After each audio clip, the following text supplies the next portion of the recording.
দিয়ে সুসজ্জিত করা। একদিন সেই মেয়েটি চিন্তা করলো, আচ্ছা এত নরম তুলতুলে বিছানা, কি সুন্দর সুন্দর ফুল আর বাহারি ডিজাইনের আসবাবপত্র দিয়ে সুসজ্জিত এই আলিশান পালঙ্কের মধ্যে শুয়ে রাজা না জানি কত মজা পায়, কত আরামই তার লাগে। এই চিন্তা করতে করতে সেই মেয়ে একটু পরীক্ষা করার জন্য ওই রাজার বিছানার মধ্যে শুয়ে পড়ল।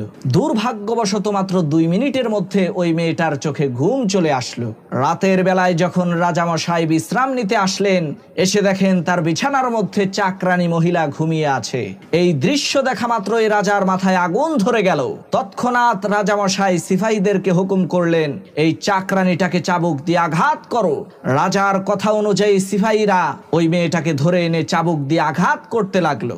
আশ্চর্যের বিষয় হলো, যখনই মেয়েটাকে চাবুক দিয়ে আঘাত করা হতো, ওই মেয়েটা আঘাতের যন্ত্রণা সহ্য না করতে পেরে জোরে জোরে চিৎকার করে কান্না করত।